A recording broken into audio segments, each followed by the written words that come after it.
Okay, good evening, everyone. We're going to go ahead and get started. It is great to see some of your faces and recognize several of the names. Thank you so much for spending a little bit of your Tuesday evening. I think it's evening for most people. We're coming to you from Kansas City. My name is Ben Spalding, and I am the founder and artistic director of the Spire Chamber Ensemble and Baroque Orchestra.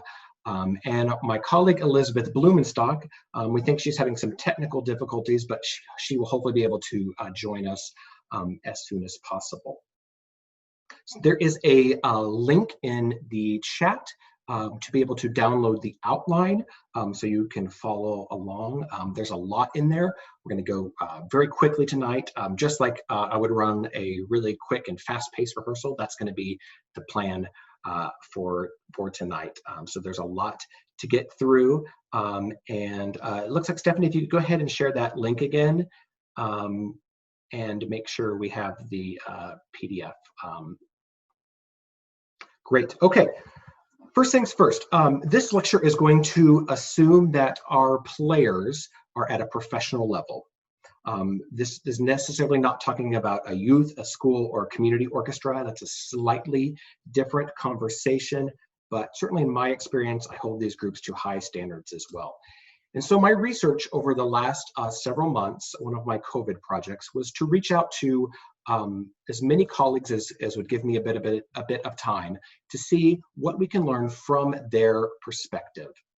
And we really gained some tremendous insights. So I interviewed about 25 people. That was both modern players and Baroque specialists to gain insights on artistic, efficient, and engaging rehearsals. I asked the very same questions of each interviewee, with the major focus being on what players have always wanted to share with conductors, but no one has ever asked them. An effort was made to interview colleagues that I have personally worked with and others that I have not, to gain as wide a perspective as possible. This lecture is also designed to follow a bell curve. So if you think about a bell curve, or on this side, it's going to be 10%, 80%, and 10%. So this first 10% is maybe for the very beginning conductor that's just getting started. Maybe you haven't had your first choral orchestral experience. And then 80% I think is going to apply to lots of us. That's the moderate and moderately advanced conductor that's had several experiences but are looking for more tips and tricks. And then there's even going to be some really advanced things at the end. So that's going to be our model. The recommendations that I'm going to give are also include my own experiences and those of so many esteemed colleagues and teachers that I've had the pleasure of learning from. So first things first, before we can even begin rehearsals, we have to talk about a couple things. We could do a whole nother session, but it must begin with our score study.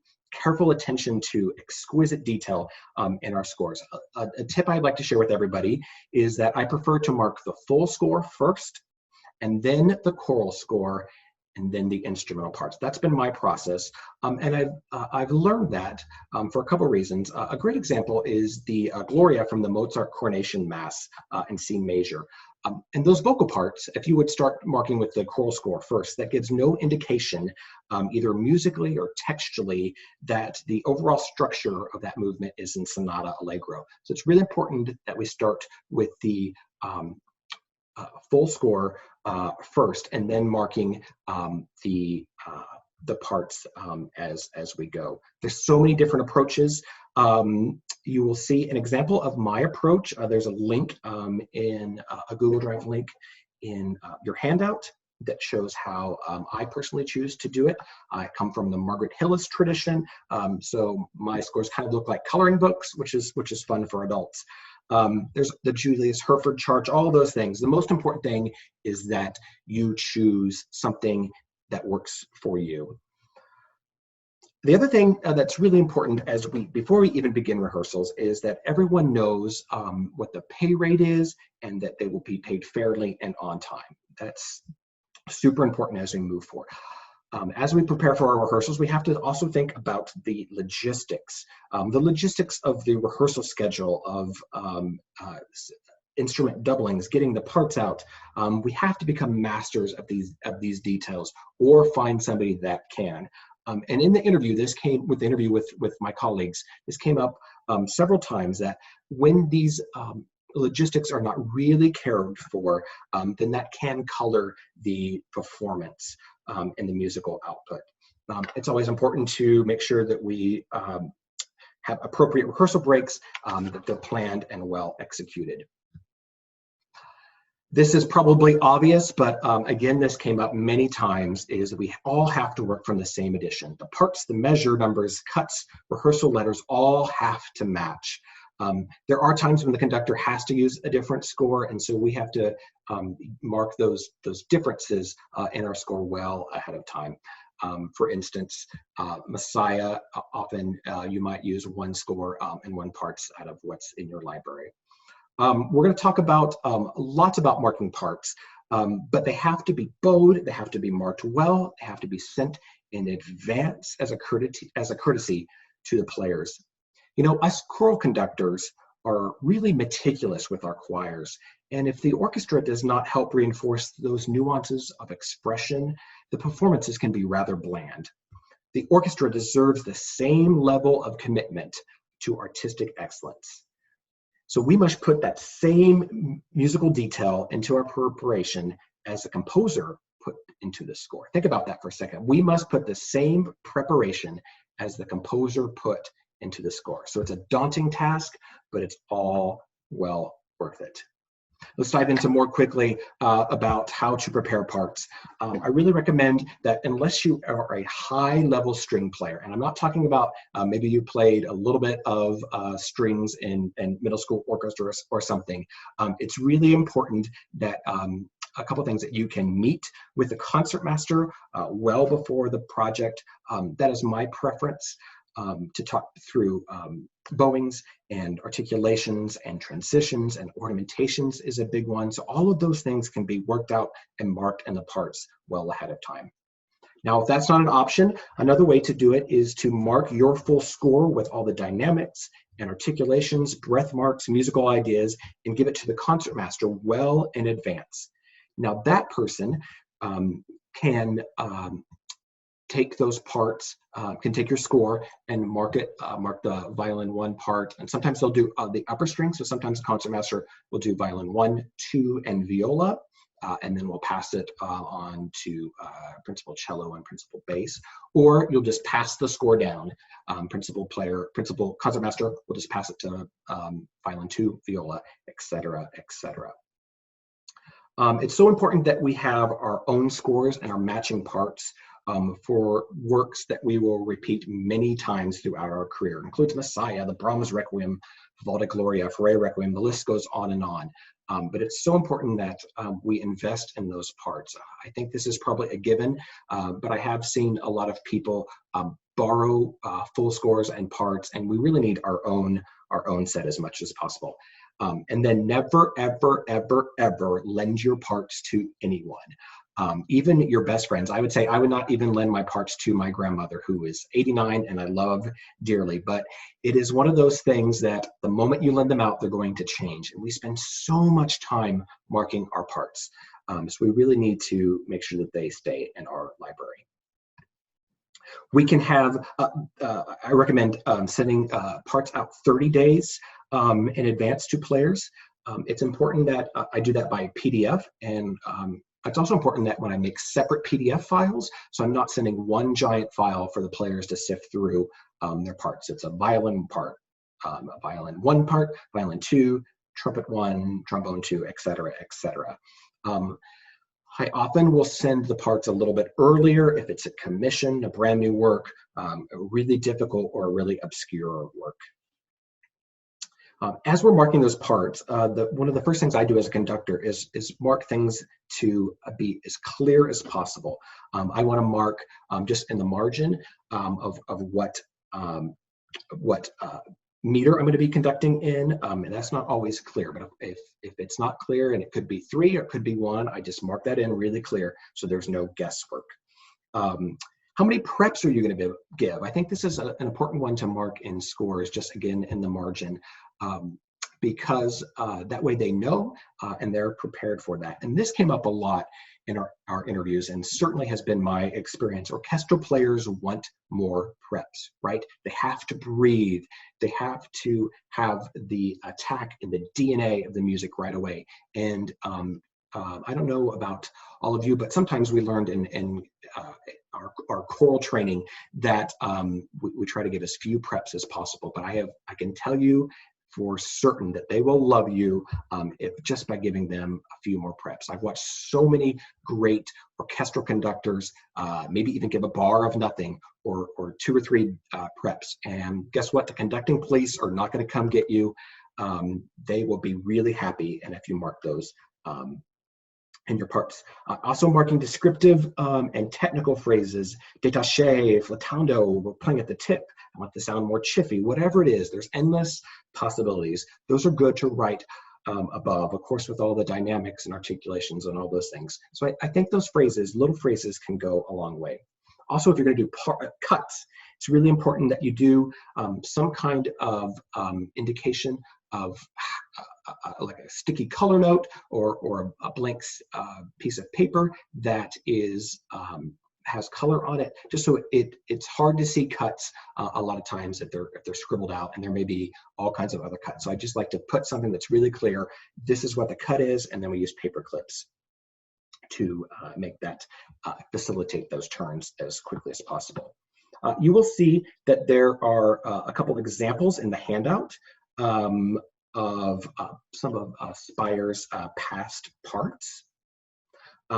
First is the Handel Dixit Dominus, that's movement 1. So you can take a look at that and see how myself and Elizabeth would mark those parts. Also, there is the movement 1 from the B minor Mass, so you can see that as well. And that's hopefully will be a helpful guide into one way to mark parts. Okay, great. Moving on then to, we've talked about our prep work, and now into our rehearsal planning. So we have to think really carefully about our rehearsal planning. We have to think about how many orchestral alone rehearsals we have. We might be lucky if we get one. It's very rare. Sometimes that I personally get to that. I love it, but it's more costly. How many choral orchestral 2D rehearsals do we have? Think very carefully about that. The norm seems to be kind of pre-COVID was one big rehearsal and then one dress rehearsal. How many soloists are we going to, soloist rehearsals are you going to have? Again, you might be lucky if you get one, and sometimes that's a solo piano rehearsal as well. It's really important that we plan our rehearsals from most personnel to least and dismiss the players when we're done. This builds loyalty and goodwill with the players. Another way to do that is to send them a schedule and indicate where certain sections will be needed. So an example of this is I might say, trombones, I don't need you to until 7:30 when the 2D downbeat is 7, for an example. So they know that they can show up a little bit later, always respecting their time. As we're planning these rehearsals, it's really important that we plan. We just talked about releasing the most personnel to least personnel, but we have to be really careful that we don't overtax one section. Endurance is certainly a big concern for double reeds and for brass. And our instinct may be to put all of these movements together so then we can release them. But I learned that the hard way in my first B minor Mass. I put all the trumpet movements together, and you can kind of see blood dripping from the players. It was really painful. So in that case, it's really good to put movements in between. So think about those things. Always plan your rehearsal down to the minute, but leave a little bit of wiggle room. So rehearsals never go 100% according to plan. Make sure you rehearse all the movements you desire and keep track as you rehearse.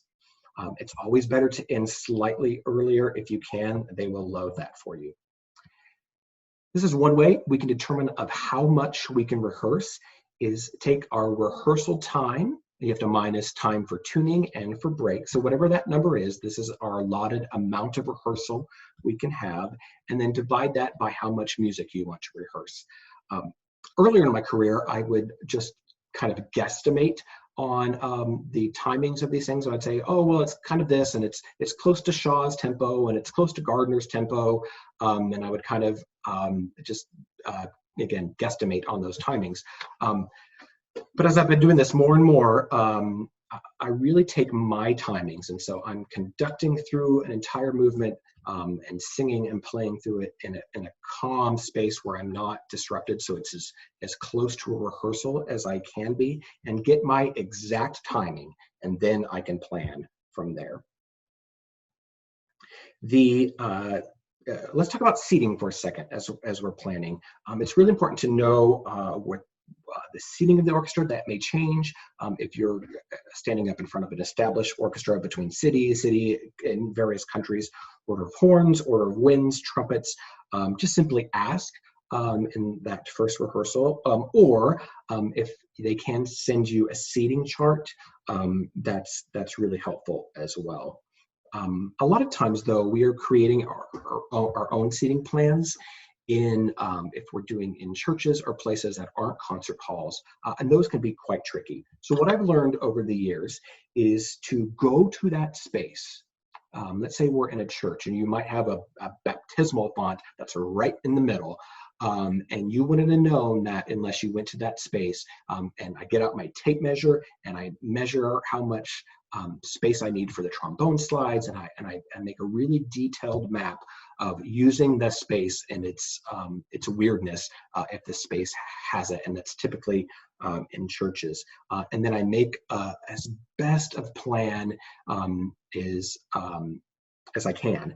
So we are really saving rehearsal time when we get there, so everybody knows where their spot is. And it's also important that we make that plan, and then in rehearsal we live with that seating for at least a little bit before we make major changes.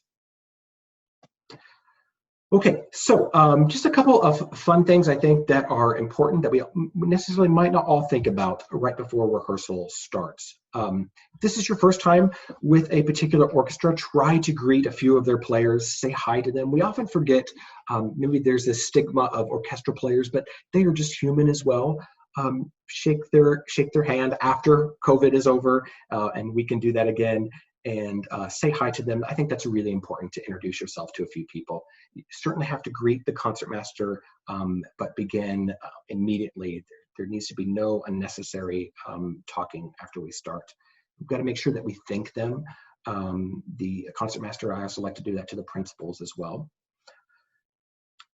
We're talking so much about being efficient in rehearsal. I think we can't do that unless we have a really accurate clock. And so what I do is, on a separate stand, I have a digital clock that has hours, minutes, and seconds. And so I know exactly what is going on. There's a reason, if you look at union orchestras, they have those big clocks for all to see. That's so we can be as efficient and rehearsal moves along. So there's no guessing of what the time is. Also, something I've learned the hard way a few times is, we have our wonderful rehearsal notes that you've planned down to the minute. Don't keep those in your score. Have a separate stand of those on there, and so those don't get lost as you're giving notes, especially with really large scores like the St. Matthew Passion. If that gets lost somewhere, it can really eat up time to try to find that. I'll talk about my sticky note. I'm a little obsessed with sticky notes, so I'll talk about some tips and tricks there. Always have a backup baton and water. So there's a couple things before we start. I'm just going to pause there a little bit. And Stephanie, how are we doing? And have we heard from Elizabeth yet? Yes, she. And Ben, it looks like there is a little bit of trouble sharing that document. If you can share it from your side one more time, just in case, okay. I think maybe help some people. I will do. So let's just take a little pause, and let me just exit out 1 second.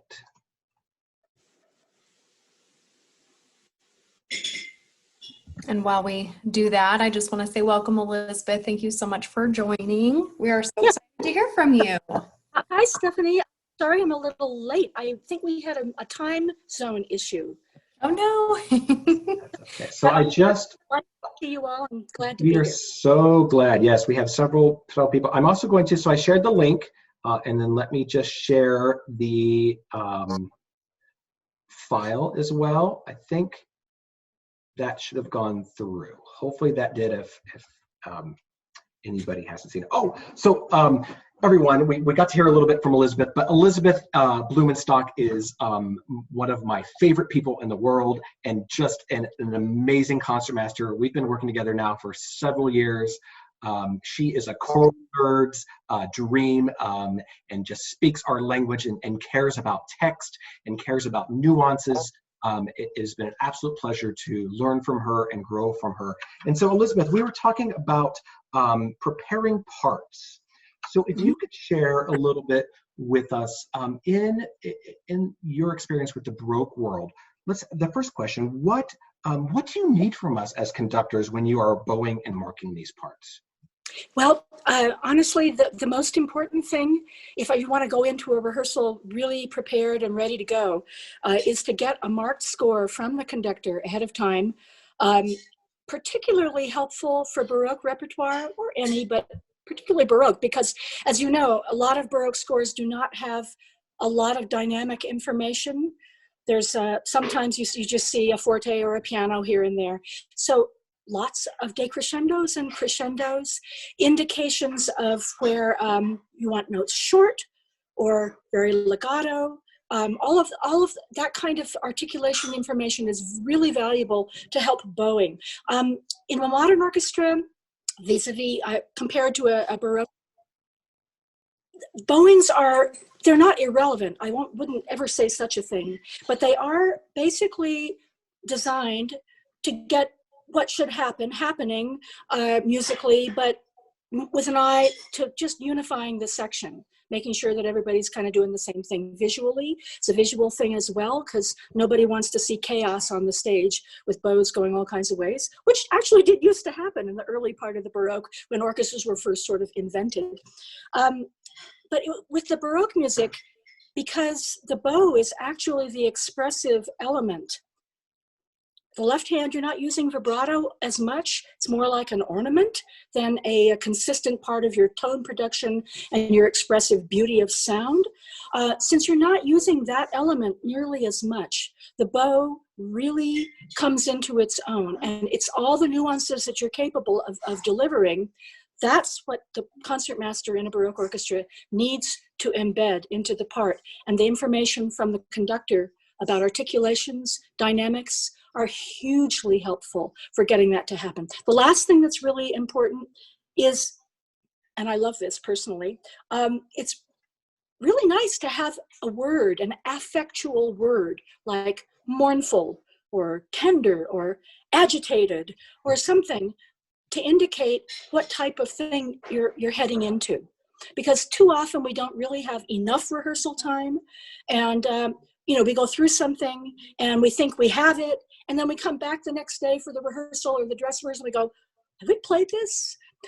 This happens sometimes, unfortunately, and it's really incredibly helpful to just be setting the tenor of the character of the movement.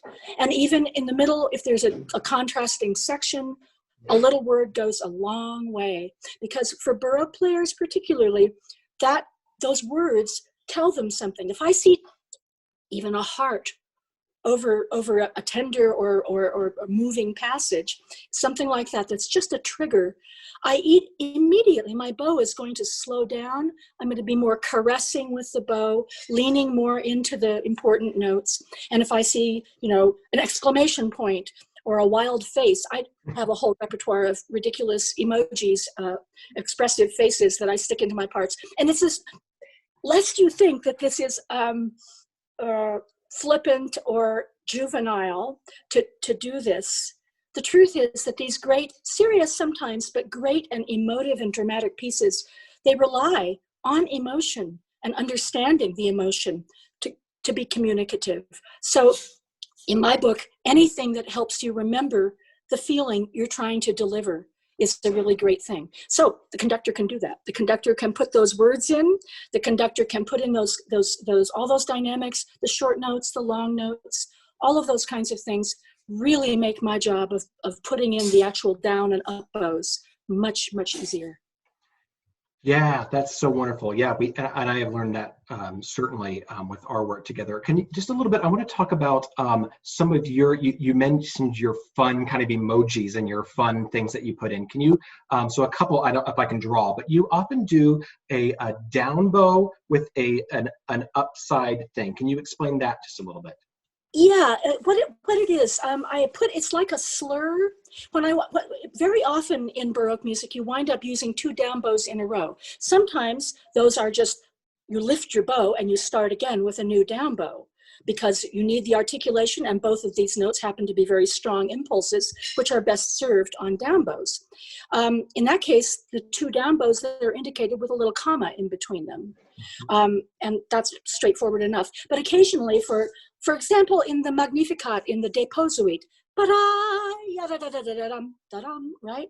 Da-da, you're not going to go da-da, da-da-da-da-da-da, because the word isn't depo, right? It's not that. The word is deposuit, but you don't want to be backwards on all those little fast notes. That's very uncomfortable and tends not to gel well in ensembles, that backwards bowing. So what you want there is you want to connect the two down bows. So my symbol there is the two down bows on the those first two notes, hooked together with a little slur.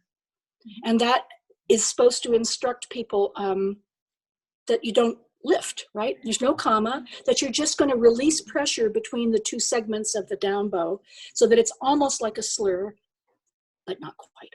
Yeah, that's great. And I know I sent there's links in the handout both to Elizabeth's parts that we both did for our most recent B minor mass. So you'll see some of those things in there, and also the Handel Dixit Dominus. So there's any other of those little quirky bowing things that I know you also do. I mean, you definitely do a heart. I can draw. What's this one? You know what I'm? Oh, yeah, the Z, the Z. Z. Bow. Yeah. This is a familiar thing to Baroque players. Quite often you have think of again the Vivaldi Gloria. The do as a dum dum da dum da dum da dum da dum da dum da dum da dum. This is not a comfortable bowing because if you're the way modern players play is da da da da da da da da da da da, just hooking the little note in the same bow direction, which tends, unfortunately, to lead to a rather flat affect because the bow is just staying on the string. These dotted rhythms, dotted figures are often supposed to be ways of generating lift, excitement, and coming off the string there is very helpful. Occasionally, though, you don't want to go dum dum da dum da dum da dum da dum da dum da dum da dum. This is not beautiful. It is not elegant. It is not actually taking you anywhere. So what you wind up often with a combination of some of the notes connected, yum dum ba dum da dee da dum da dum ba ba da dum ba bum ba ba, right? So some will be lifted and some will not. And so yes, you have to mark those things because otherwise people will do them all differently. And for the places where you want them to be smooth, ya-da-dum, for example, ya-dee-dim, the bow is going ta-dee-dum, making a shape like that, pa-dee-da. You're not lifting the bow. You're just not using a lot of bow on the short note and just connecting from long note to long note. And that is basically, it's just a picture of what you're doing with your bow. We'll call it bowing because it looks like a Z, not to be mistaken for going to sleep. Yes, which we don't want. Well, that was really helpful, and we're gonna get into lots of Baroque stuff a little later in the lecture about how we can really talk about affect, and Elizabeth is going to give us some tricks on how to work with modern players as well. So when we get to our actual rehearsal, this is what we kind of all wanted to talk about tonight. So several things that have to happen. We must start absolutely on time, and the orchestra will tune exactly on time. I think it's something very important in all of our rehearsals is that if we make a mistake, we simply acknowledge it and move on. It's really what we do after the mistake that matters.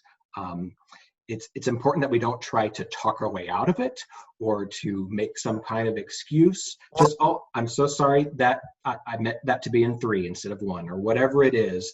The players will respect you a lot for that.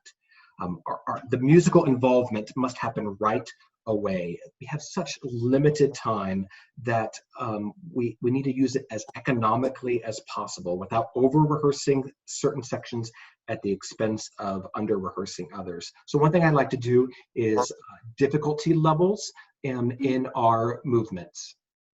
So I have a 1 through 5 scale, with 1 being relatively easy and 5 being harder, and I list those so I can really plan accordingly. So in all these interviews that I've done over the last couple of months, and this has certainly been my experience, our job in these efficient and engaging rehearsals is to let them play, right? Do not shut the music down is another way to say it. As we are doing a piece for the first time, try almost exclusively not to stop. And during that initial read, I will listen and catalog problem areas and issues. And here's where I talked about my obsession with sticky notes. So I will have the little sticky notes on the side of my stand. And if there's a problem area, I just place it in the score. So I don't have to get out a pencil. I don't have to turn down a page. It's very, very simple. I also use those sticky notes to remind myself of things in the score or to listen for a certain thing. So that first rehearsal, one of the most crucial things, and I would say probably the most crucial thing, is a strong rhythmic foundation. If we don't have that, we really don't have much going on at all.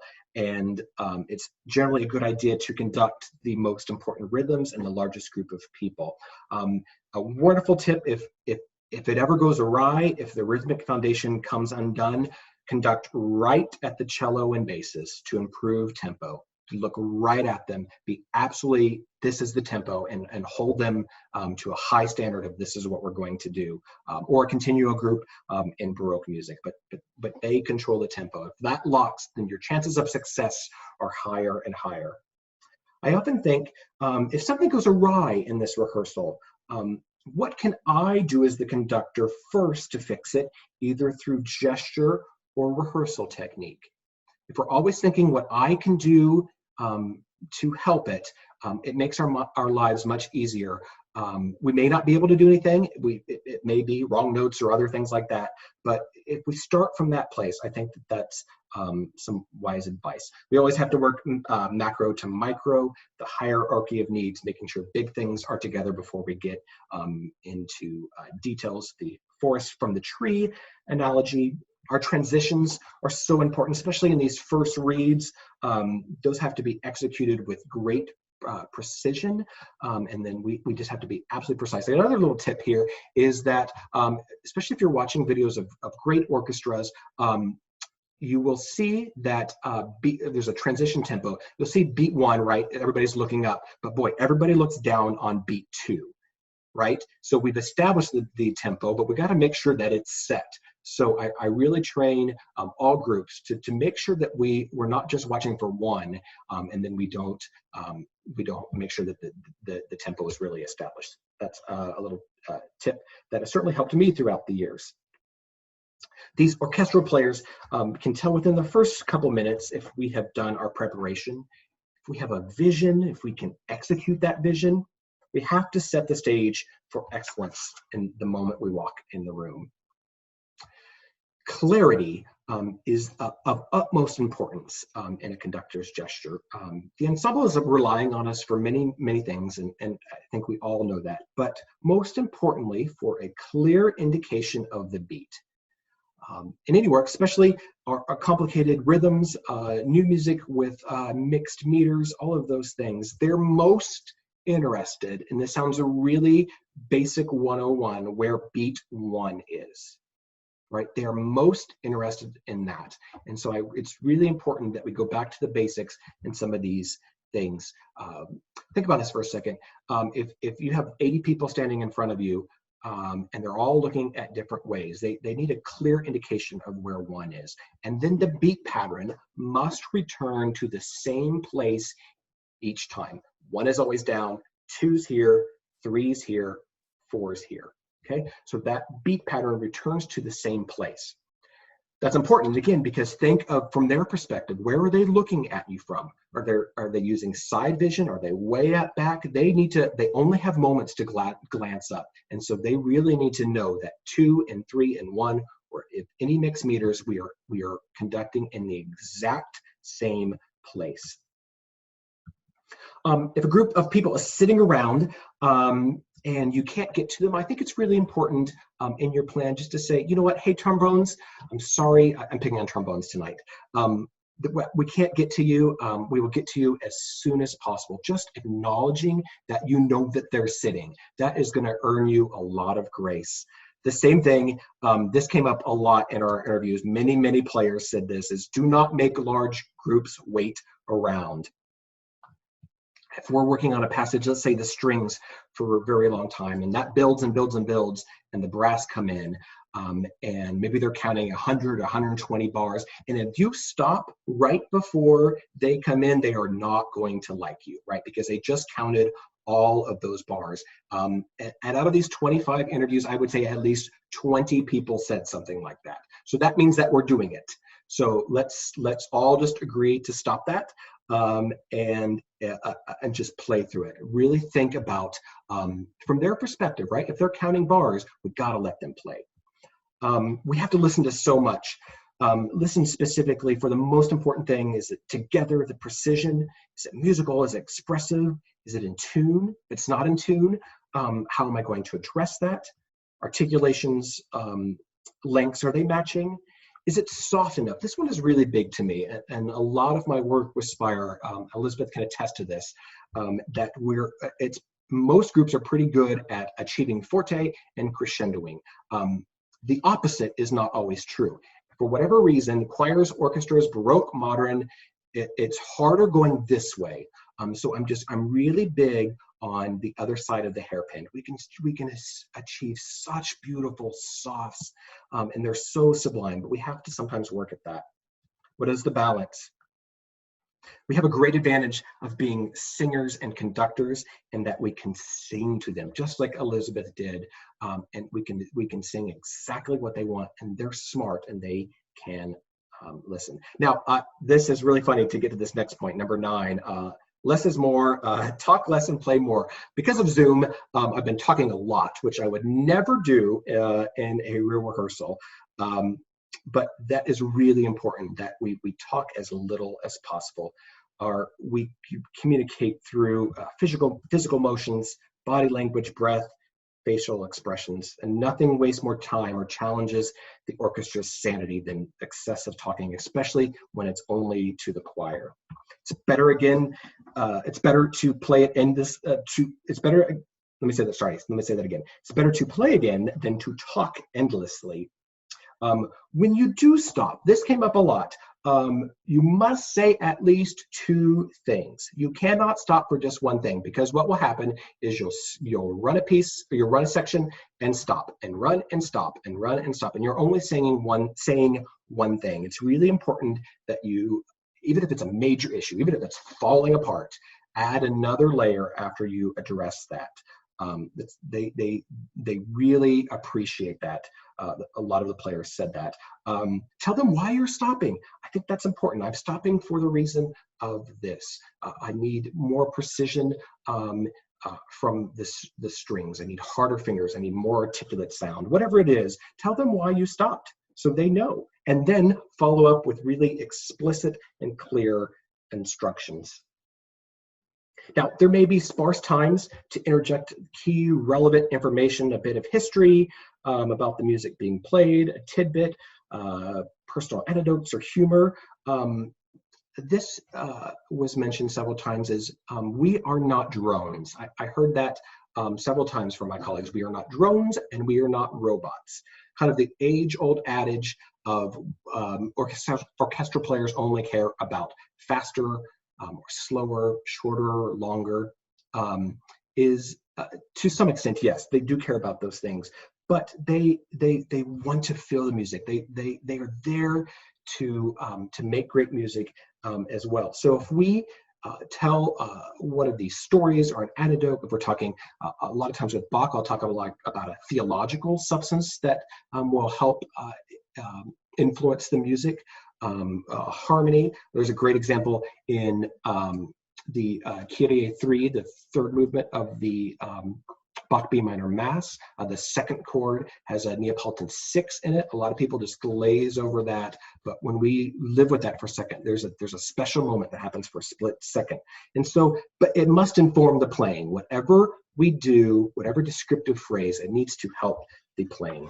So Elizabeth, let's, from your perspective as a concert master, let's talk a little bit about that and what works well, and what, can you give us some tips on sometimes what doesn't work so well? Did we, oh, you're still muted. Can you mute and restart? I was making a little noise a moment ago, so sorry. No problem. Yeah, are you more interested in hearing things that the conductor can do or things that the concert master can do? Because I probably could answer both. Let's do both. We have time. Yeah. Well, one of the things that I think is a wonderful, this is just a sort of organizational thing that really takes anxiety out of the concert master, which is a good thing, trust me, is for the conductor and the concert master to have an agreement before the first rehearsal when it is the concert master's turn to say something, to ask the conductor questions, or to communicate with the section, or conceivably with the entire orchestra or all of the strings.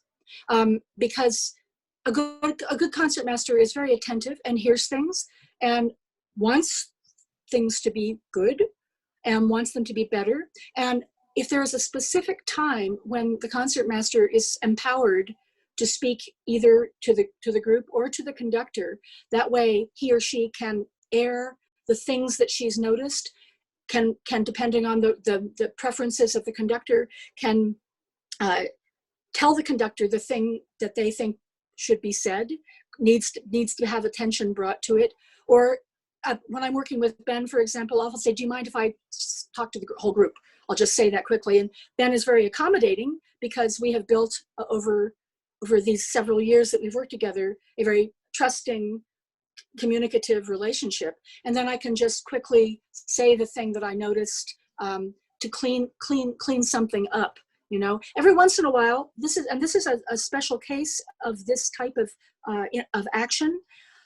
Every once in a while, because there's so many people, you've got a big choir, you've got a fairly good sized orchestra, there's a lot of people, and things sometimes lose focus or discipline, and there might be a little rustling or a little murmuring or something. And I consider that to be one of the jobs of the concert master. And so if you work with a concert master, you might want to bring this up with them, that if you make the conductor, if you hear that things are a little out of control or verging in that direction and you want to try to pull it back, don't make the conductor do that. The conductor has plenty of authority in the eyes of the players, often too much. Sometimes there's just this power differential. There's just an authority issue there.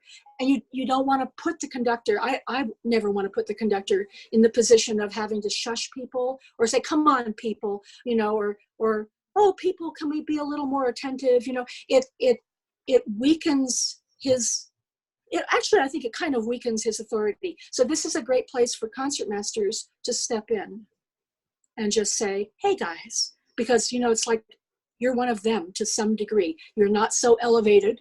You're not on a podium, right? You're not up there. And you can actually address the band and get some order back, whatever amount you need. Just say, I think we're talking a little too much. We need to back it off because we can't even really hear what's trying to be worked on, right? Things like that. That's a very helpful thing, not to make the conductor do that. So since you're interested in conducting, do check this kind of thing out. Don't be afraid to check that kind of thing out with the concert master. Make that, empower them to do that. I just want to take a quick moment to say how important Ben's comment was about not stopping all the time in rehearsal. And I'm going to tell you a little anecdote. Speaking of anecdotes, very short. I worked many years ago with the Boston Early Music Festival Orchestra, a wonderful band of fabulous players. And we had two different conductors. The one who was the problem, I will not name. The one who was wonderful was Sir Roger Norrington from England. And we were doing, with the other conductor, we were doing the Mozart C minor Mass. And I swear, in 3 rehearsals, we never played more than 6 beats without being stopped. Our heads were exploding. We were so frustrated, so angry, and so anxious too, because we'd never done our thing, which is playing the music, right through. So we wound up with just, simmering with rage and frustration throughout all of these rehearsals. I was not the concertmaster, so couldn't speak up. That would have been a usurpation of the concertmaster's authority. And Sir Roger Norrington, we were doing Haydn's Seasons. And we sat down for the first rehearsal. He's a very breezy, long-armed man, tall. He sat down on his bench. He just sort of gestured for the first thing was a wide open, it was barely a downbeat at all, but we went, okay, go. And we went. And he basically, every once in a while, he basically didn't conduct. He presided. He sat there on the stool, and every once in a while, he would fling a little gesture out in the direction of the people he was trying to reach. Very unorthodox, but the amount of confidence that he instilled in us by essentially turning so much of the music over to us, fed those rehearsals with him afterwards. And in fact, that concert is probably one of my 3 most memorable, over my entire career, most memorable orchestral concerts, playing in an orchestra. The trust, you want as much trust as you can get, and the concertmaster can play a role in that. That's wonderful. Yeah, so important. Thank you so much. Okay. Diving into a little bit more of just things that in these interviews that we found out. I think there's some really interesting stuff here. There's this quote by the wonderful conductor Solti. He says, with his reputations with musicians, if you like quality, then I'm easy. If you don't like to work hard, then I'm difficult. And so our job is to really make sure that we are being efficient, and that we have great convictions about our music, and we're willing to work at it. It's really important. I started with this lecture is that we're assuming that these are professional musicians right now. We're not talking about school orchestras, and they really do deserve credit for having some acquaintance with the work being performed, especially really known choral orchestral masterworks, the ones that you will probably have all your scores bought already. So that's important to remember. However, do not assume that they know a work. I have been bit a few times with that. So, well, they must know this or they must know that.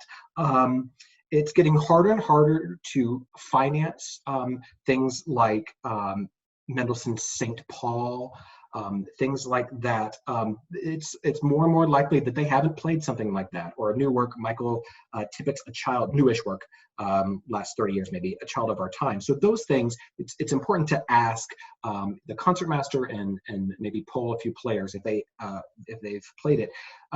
Because they're going to practice the music, right? And if it's unknown, but they have to feel it in their body. They have to feel it in their instrument. And I've had too many performances that have just been hanging on the edge because I assumed that they knew a work. But it's really important to add one more rehearsal just so we can live with it a little bit. They're intelligent people. They're hardworking. They're generally on our side. They really are. I have found very few exceptions to that. And those people you just don't hire again. And that's part of it. So we don't need to, they expect a great deal of us, and we expect a great deal of them. We can't patronize them, and that's important. Our tone of how we talk to them is really important. This one came up a lot, and I think Elizabeth would agree with this too, because we've talked about this before. Intonation will always improve with continued playing. It really makes players mad sometimes if it's after the first read and they haven't even barely played anything and you're just ripping apart the intonation. It will usually get better the second time, and then you can take some time to do that if things are fixed. But give them another shot to get it. Every group is a little different and every hall is a little different. So make sure that we do that. Constantly asking ourselves what the orchestra needs in the moment. The clearer the sound is in our head, what we vision, what we imagine, the clearer it will be to the orchestra. Our criticism must be fair and positive. If we're correcting specific issues, it's always good to put that whole context back in passage. Oftentimes, with any music making, I will play it soft and slower. That really tunes our ears to being able to find that tuning when we're rehearsing in a detailed fashion. Speaking of tuning, I love this quote from a paraphrase of a quote from Robert Shaw. He said, tuning is everyone's business, or one's relationship to intonation is similar to one's relationship to the truth. I really love that, right? Intonation is really important, so that everybody cares about that. And our audience will know if there's egregious tuning errors. This one's really important. This came up a lot in our interviews, is we must look at them, we must engage with them, we must connect eye to eye, but don't necessarily expect friendly, smiling faces in return, right? Because they're busy. They have so much going on. Our agenda is not necessarily about creating community, though that does happen, but make the artistic product the most important thing on your mind. We can't be worrying about what they're thinking of us. Our job is to motivate them. One thing that's happened to me several times is both with modern groups and Baroque groups is I'll be conducting along and looking at a player and they just have the sourest look on their face, and I'm just like, wow, that person really doesn't want to be here. They probably don't think I'm qualified to be standing up on this podium. I mean, you just start thinking of all these things. Well, so many times that same person has come up to me at rehearsal break or after rehearsal and said, wow, that was really wonderful what you said about X, Y, and Z, or I'm so glad that you brought that to attention. So you cannot assume that facial expressions means that they're really just unhappy. So make the artistic product the highest goal. It's really important that, especially as we get into later rehearsals, we have an assistant conductor or a trusted colleague that can listen in the hall and give us fair and honest feedback. I love, especially as you're learning this conducting craft, is to do that for one of your colleagues and then they do that for you. Do that as much as you can. You learn so much by looking at other groups. Trust what you show is going to have much more influence on the sound than it does necessarily with the choir. There are moments when the orchestra does not need you, right? There's times when we can start it and get out of the way. But on the flip side, there are moments when the orchestra cannot play without us. Think to ourselves, when do we come in and affect the playing? And when do we stay out of the way? We are in the listening profession. It's about listening and leading by listening. I think if I could dial back all of my education, I would have started from, what does it really mean to listen and not necessarily perform all the time? What does great listening look like? Elizabeth brought this up earlier, when to speak and when not to speak. I prefer, and since it's my band, I can choose to do this in most cases, is that when the music stops, I will say my criticisms or fair criticisms or instructions first. And then I will always leave a little bit of time to talk about bowings or questions and stuff like that. I really feel it's important that you get that the artistic vision is set the moment the music stops, so you can get that out first. Now, I have been in front of other orchestras that there's no way that's going to happen. So you just have to let that go especially if it's an established orchestra that has their way of doing things. It's so important, and this came up a lot in the interviews as well, is us choral conductors are really notorious for it. We cut off the music and we just kind of vomit out stuff. We start speaking very quickly. But if you watch great orchestral conductors, what they do is they cut off. There's time for the sound to die. There's time for the players to put the instrument down, to just regroup for a split second. It's just a few seconds, but those few seconds really matter. So stop, think, and speak after our cutoffs. Okay, getting to some really fun, I was so grateful to so many colleagues that gave us these wonderful tips. So I'm not going to get to all of them. This is the section, some more specific rehearsal ideas and possibilities, but I want to highlight a few. I think a funny one is just to correct the viola first sometimes. Poor violas don't always get a lot of TLC. So if you're going to give them positive feedback and maybe a note of criticism, sometimes do that first, just so they know that they're doing that. I love the phrase, would you be so kind?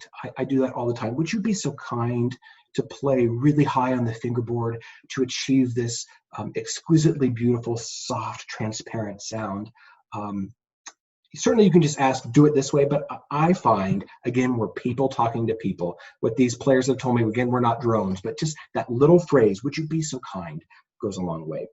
I love this one. I learned this from David Hayes at Manus. So this is a sticky note that I put in the score, and I have reference numbers. What that means is there's so much music that we do that ritornello forms or other music where the same idea comes back and back and back and back. And if we make a change, maybe in modern, we're going to hook it, or if we're going to double dot something, one of the worst things you can do is sit there and go through your score and say, well, okay, it's measure 14. Oh gosh, measure 26, 7, 8, right? No, just put a sticky note or somewhere in your score. Plan these things out in advance so you can very quickly call out the change happens at 14. They write it down. The change happens at 42. Very quickly and succinctly tell those changes so you can save rehearsal time. Make sure the players, skipping a little bit, to have frequent measure numbers or rehearsal letters. There's nothing worse than a poor, maybe third trumpet player that has to count 57 measures into a 121 measure rest to find something. So add additional rehearsal letters. I will do like D1, D2, all of those things. That will save you a lot of time. Similar to what David Hayes said about a sticky note with a few little things is oftentimes we will want to hear certain groups of instruments play, and in large, very complicated scores that might be a lot. Or even if it's not, what I like to do is, again, on a sticky note or in the score, say it's going to be these instruments that I want to hear. I'm going to plan that, and so I can very quickly call out what those instruments I would like to hear, whatever we're working on. That goes for all kinds of primary material, secondary material, just really quick shorthands.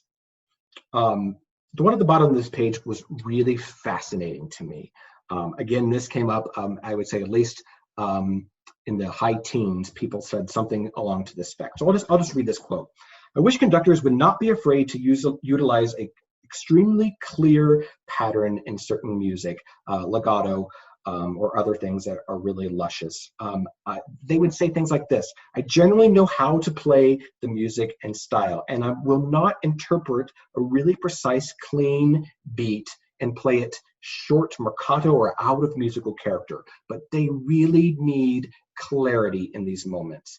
It happens a lot in Brahms, fully scored Brahms chords, where clarity is really important because it's really tricky to be together. If any of you have ever had trouble with the opening of the B minor Mass or both Passion settings, I don't know if anybody's ever had trouble with those pieces rushing, but they are going to want to slow down, and a really precise beat is really going to help. Then you have the left-hand option of generating nuances. But they're not going to interpret opening of the Kyrie, dup, ba-dup, bup, bup. There's no way they're going to play it like that, right? But they might need a really clear beat. So think about that. Okay, this came up a lot as well, is that a lot of conductors do this. They will be yelling out things as rehearsal is going and just constantly saying this needs to be softer and whatever the technique things, and might be yelling out to 80 people. Every single person that I interviewed said that they prefer that not to happen. They understand that it has to happen sometimes, but it's better to stop quickly, address those several issues, because oftentimes they can't hear. Again, they're concentrating on lots of things, and so our chances of a higher retention are always better if we're not yelling out things. Skipping down here, if they make a request, and this took me a while to learn, there's usually a good reason for it. If they want more preps than I really want to give, or if they want something to be conducted differently, I think it will behoove us to at least try it. They're not there to sabotage us, and so there's a good reason that they usually make a suggestion, and it's sometimes good to try that. You'll tell in their body language if they like that, if that worked really well for them. So don't be afraid of that. The last thing I say before I stop and let Elizabeth really get into some details of Baroque playing is constantly ask ourselves 3 questions in any rehearsal. Who needs me? What do they need from me? And what does the music composer need? If you ask those 3 questions all the time, your chances of success go higher and higher and higher. The players will want to play for you again, and you can create some really magical, beautiful, and meaningful music. Great. Well, Elizabeth, let's dive into the nitty-gritties and some fun things about specifically Baroque playing. And maybe we could start with, if you had just a few minutes and you are in front of a modern orchestra, what would you tell them to try to play in a more historically informed, right? Because we never have lots of time, but if you just had a little bit of time, what would be the things that you would say to them the most? And you're still muted. I'm just, because I tend to make noises, so I always mute myself. That's okay. I don't embarrass myself any more than I do. Do I have the advantage when I'm confronting this modern orchestra of parts that are carefully marked? Yes, we are going to assume that because starting with the lecture, that has to happen. That Okay. If nothing else, there's dynamics and hairpins and all that stuff. So yes, part should be marked well. In that case, what I would say to them first, and it's also something that the conductor can actually say to them as well, is not to hold back in delivering the marks that they see right from the first time through the piece. Go for the dynamics as much as possible. Don't be shy about being extreme in the articulations that you see marked in your part. Go for it, because what that does, it provides a much more vivid first reading than you might otherwise get. And when you don't have a good first vivid reading, what you wind up with something a little bit gray. The whole first reading can tend to be kind of gray and insecure. Musicians are sometimes shy. If it's the first time they've worked with a conductor, they're going to lay back a little. So a little encouragement to really go for the marks that are in the music is fantastically helpful. What it does is that first reading is already at a level that has music in it. It's not gray anymore. It has become somewhat more vivid. You've just taken a giant step forward and saved a bunch of time trying to get that to happen. So encourage that right from the start. That's what I would have told players. I tell my students this all the time. It's a little bit like a student mentality, because I have wonderful students and they come in and it's like they've never had a Baroque violin lesson in their lives. They're playing just kind of, and I said, you know what? You're not entirely a student anymore. You're a professional on some level, right? So when you come in to play for me, play that way. Do what you see, what you know. Really bring it on. It just saves time and gets you right into the thick of good music making much more quickly. So that's what I would say to this orchestra. In terms of actual Baroque techniques, let's see, I've got my, hold on one second. I have my violin out. It is tuned to Baroque pitch. I have to make the caveat that on Zoom, violins sound awful. I don't sound this awful in real life, so forget how I sound. The other bad thing about Zoom, or the tricky thing, is that it's very difficult to make any dynamic nuance. The dynamics are just kind of flattened out. And yet, dynamics, because of their incredible role in shaping music, are really fundamental to good Baroque style. So I'm just gonna, let's see, take a look at a couple of pieces. Let's see, I'll start with a couple bits of the Vivaldi Gloria. One of the things that modern orchestras can be encouraged to notice, for example,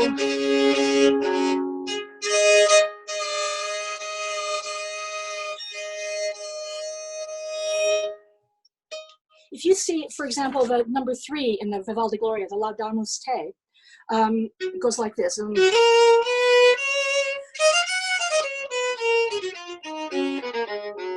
That's how it begins, right?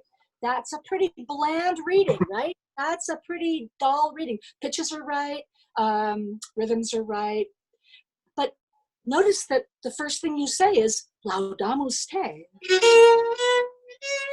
Right? You're actually saying in musical pitches, you're saying Laudamus Te, Laudamus Te. So modern orchestras can certainly be reminded or shown where what they're playing is textual, and that the more the choir is inflecting the text to make it meaningful and clear, the players can do that too. And that's a really, really, really valuable thing, because otherwise you really do wind up, you know,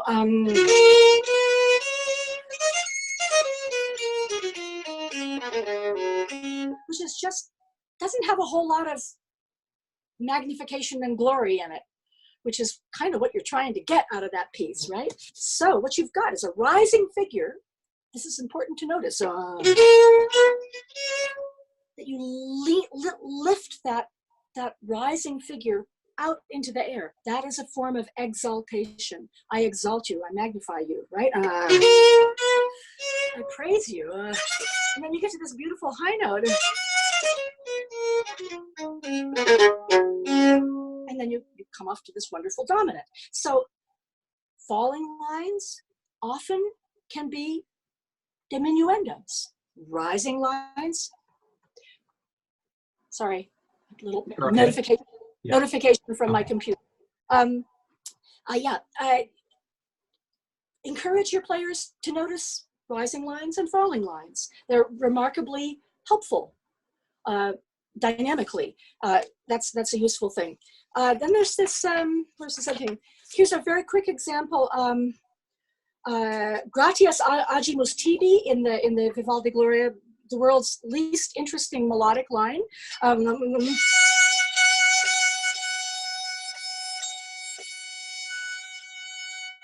Right? Well, you can see again, there's the text, gratias agimus tibi.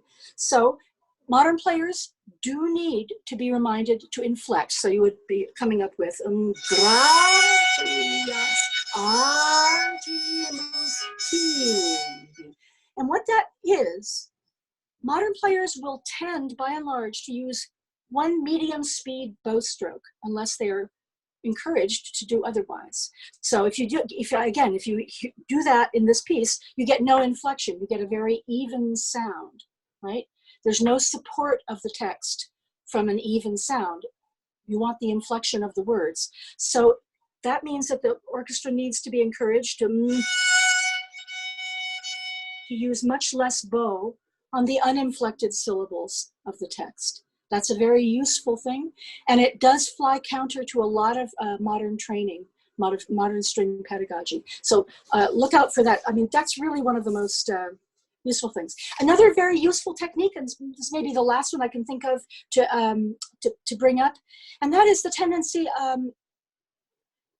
not for musicians, often players, not to be thinking functionally about long notes, what the point of a long note is. You come to the end, and there's just this flat sound on the cadence, right? And let's say this is a very elegant, gracious piece. When you have a long note, you have an opportunity to make a shape. So you have a shapely note. I'm not sure if you can hear that on Zoom, but maybe you can see it. I don't know. If it's a more brusque kind of ending, these kinds of techniques for shaping long notes all have to do with bow speed and pressure. If you want an immediate thrusting kind of note, the player needs to bear down into the string and then release the pressure. If you want a gracious ending, you want a little messa di voce, a little shape to the middle of the note, which is a sense of completion is embedded in that, right? So look out for the shapes that you hear from your players on long notes. They can become very important. They're functional too. You occasionally have, for example, the beginning of this is not a choral work, but the beginning of the two violin concerto by Bach, you have this, there's this note, this long note in the middle of this ritornello, right? Well, it has kind of two functions. It has a surprise. It's a surprise to go jumping up to that flat 7 there. So you want to give it something, right? But actually the flat 7, at that moment you play it, is still in the harmony, in the dominant harmony. But when you get to the next downbeat where that note is still tied, then you have the G in the bass, and then it resolves. It becomes a suspension. So in a way, what you're looking for in this particular long note is a surprising note, beginning of that C natural. But not to let it die so much that it doesn't get to participate in the dissonance that appears over the bar line, right? So long notes are full of meaning, a variety of meanings, affectual meanings, harmonic meanings, all of that kind of thing. So that's a pretty big handful of techniques. That's really great. I think those are things that we can certainly talk to our players about. One thing I definitely noticed is you didn't. One of the dangers of us trying to have a more Baroque sound is we immediately go to vibrato, and so can you maybe I don't think I heard the V word at all in that last 8 minutes you just said. True, it's true. I didn't mention it. I did say maybe earlier on that the vibrato is more considered, an ornament or something you do now and then on particularly beautiful notes, just to put icing on the cake of a beautiful note, right? You'll notice that I've talked so much about the bow. Again, that's because that's where expression happens with a Baroque bow. So players, because the Baroque bow inherently, this one here, it's very strong down near the hand. It's very weak near the tip. So it already has speech-like inflections built into its physics. Down bows tend to be strong. Up bows tend to be unaccented. And that dictates a great deal of the approach to bowing a Baroque piece of music. You try to put your uninflected notes on up bows as much as possible, and your strong events on down bows. The vibrato part of it is it's almost probably inevitable. Once this kind of bow, with its phenomenal capability of delivering even sound from the frog to the tip, once that came into music, so many long lines became possible. And then just so you want beauty. And if there's nothing happening with a long, even tone, think about it. In the natural emotive world that we live in, how many sounds are actually like this? Very few, certainly not speech, right? I think the only ones I can think of are, when you get the ringing in your ear. or electronic, modern age electronic noises. Like, well, here's my bad story. This guy's been in an accident. He's gone to the hospital. He's hooked up to a whole bunch of machines. They're going like this. They're going like this. The breathing, the respiration rate, the blood pressure monitoring, the EKG, the EEG. All of these things are making waves because the dude is alive. But then, unfortunately, and thank goodness he's only imaginary, he dies. So flatness has the potential to be a bit deathly. Right? And you want to avoid, especially in Baroque music, which is so communicative and inflected, you really want to avoid that, right? So what happened when these bows came in pretty much into popularity in the early 1800s, people noticed, that there was this kind of evenness that was not entirely wonderful. And so it was probably inevitable that the warmth of a constant vibrato was brought in to make it shimmer, to make the music shimmer and come to life again, right? So the problem with using vibrato in Baroque music is that it causes you to leave your bow on the string too long. You can't get the lifting articulations, the kind of bright lifted character that you often need because you're busy sustaining a note so you can get your vibrato going, right? So basically, short notes do not need vibrato. Short notes do not need vibrato. The notes that might need a little are those longer notes. The more dissonant they are, the more spectacular they are, and the more icing you can put on them, right? So yeah, vibrato, this is hard though. Some people vary a lot in how easy it is for them to let go of vibrato. And most of them, when I ask my students to get rid of vibrato, just play, they say, I feel like I'm a third year student, right? I don't sound good. I say, well, now you've taken your left hand out of the situation. Where's the expression going to come from? And that's usually, I go, oh, the right hand, right? The bow. And that's the beginning. That's the beginning of wisdom for Baroque music. Yeah. Yeah, that's great. Well, wonderful. That was so insightful, and I'm looking in the chat and so many wonderful comments. We're going to take time for a few questions, but Elizabeth, I want to start with one first. So we talked a lot about efficient rehearsals and letting people play and all these things. If everybody on this lecture, if they did these things, would you want to play for them? Is that, and conceptually, if we're letting you play and empowering you and not shutting the music down, does from your opinion, does that make people want to play for us conductors? If I could find a way to say no, well, I wouldn't even bother. Of course, absolutely, but because we come in, we want something good to happen. When we're treated with respect and are empowered to be able to deal with some of our issues, that there's communication, open communication, a sense of trust and working together. It's not, as Ben says, it's not exactly a community, but it is a kind of an artistic community, a purpose-driven community. And when we feel that that is what is being put forth to us, inside we relax. When we see these little added things like concern for the organization of the rehearsal so that some people aren't sitting there wasting their time because they don't get to play. When we see that happening, that boosts our confidence and our trust. When we see the conductor stopping and being very targeted in remarks, clear, when those things happen easily and efficiently, our confidence level rises yet again. All of these things are ways of assuring us that we're going to get what we came to do. It's going to happen, right? And when those things don't happen, it's the opposite. Things just, sinking, and pretty soon you have frustrated, unhappy players who won't want to come back to that situation, to that group, or that conductor. So all of these positive, empowering things are incredibly valuable. They pay off. Thank you. I'm so glad you agree with that. Okay, so we'll take some time for a couple questions. Stephanie, have we had any in the chat? I haven't been paying attention.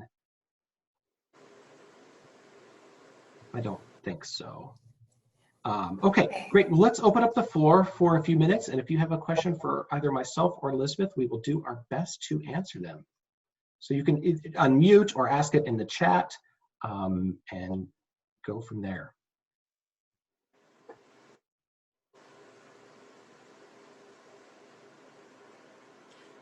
Unmute. Somebody's not, he's muted.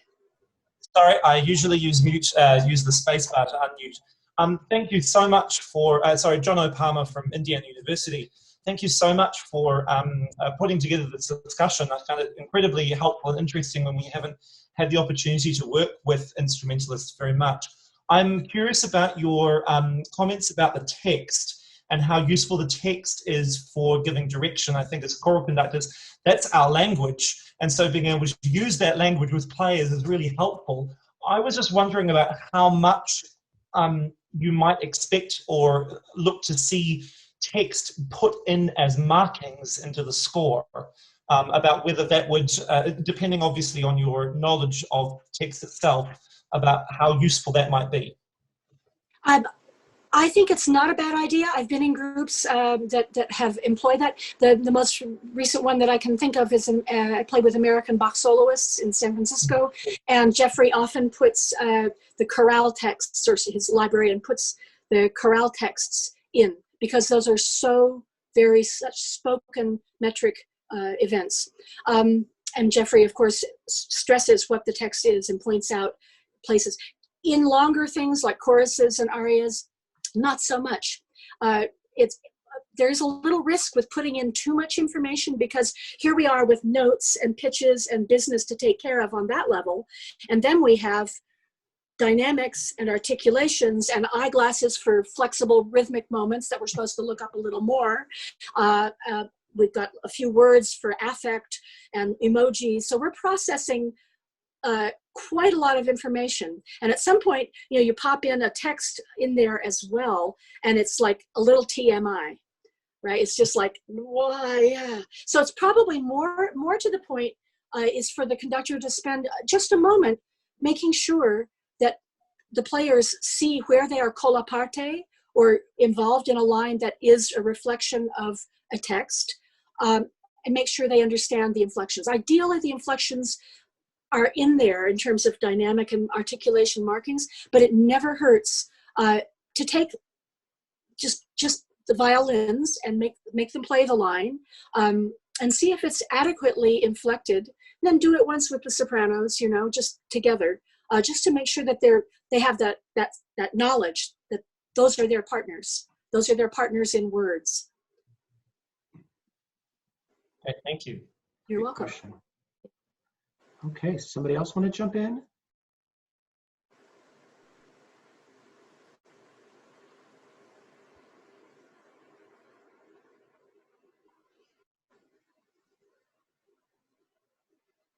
I guess I would just ask, going back to the responsibility of the concertmaster versus the conductor, how much is too much from the conductor in terms of bowings, like specifically like what they would want from bowings as a non-professional violinist? Okay, unless the conductor happens to be a professional violinist, which does happen, there are quite a few of them, it's probably wiser for the conductor to be somewhat deferential about actual bowings. The first time I worked with Ben came to my house in New Mexico, and we worked out bowings together well ahead of the first rehearsal, months ahead, right? This was incredibly valuable because it gave him an idea who I was, how I bowed things, and he wasn't in a situation so much where he wasn't sure if he could trust what I would do, and therefore want to ask me to do something that I might not want to do, right? So that was a huge payoff, and I'm still thought that was one of the cooler things that I've had happen with a conductor. Yeah, it's probably you risk alienating. I mean, we're a bit proprietary about our bowings. If we're approached kindly, I'm happy to say, would you like it like this? And I'll give one bowing, or like this, and I'll offer up another bowing, right? And then you can respond, is there any way to get a little more inflection in beat 3 or whatever? You know, just that you can start tailoring it through comments that do not dictate what to do. If you can kind of leave the expertise on the bowing to, well, the experts, to the concertmaster, it's respectful and helpful. I think it keeps a good spirit. Definitely, and I would just add 2 quick things to that. That goes on with many players. If we, as conductors, we cannot be the experts on every single instrument. If we really get into the weeds of really finite technical things, every time I've done that, players always, unless I really know them, they always kind of, you know, their body language changes a little bit, right?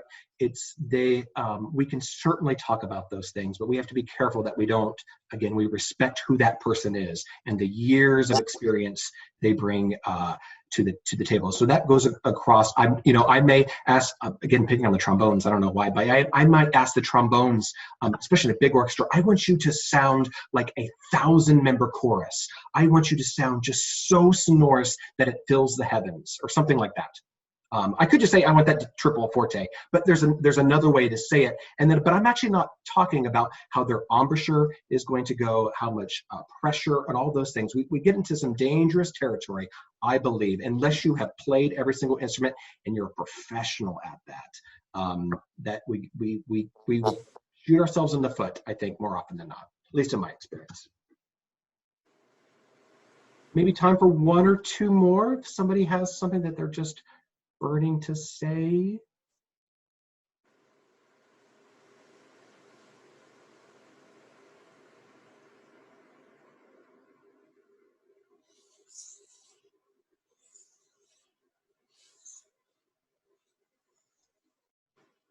Going once. Going twice. Okay, great. Well, like any great rehearsal, we ended exactly on time. I will say just one thing. None of us are going to be standing in front of orchestras anytime soon, but thank you for taking the time to keep growing and learning. We are all on this journey. No matter where you are in this process, you can keep growing, you can keep learning. I love the quote from Helmut Rilling. He says, always stay green. Always keep trying to find new ways to make it more efficient and more beautiful. So thank you for taking the time to join with us. We really appreciate it. We're doing several lectures over the next couple months. This is one of the ways the Spire Chamber Ensemble and Baroque Orchestra can help our larger community, musician community, during these extraordinary days. So thank you for being with us, and everyone have a good night.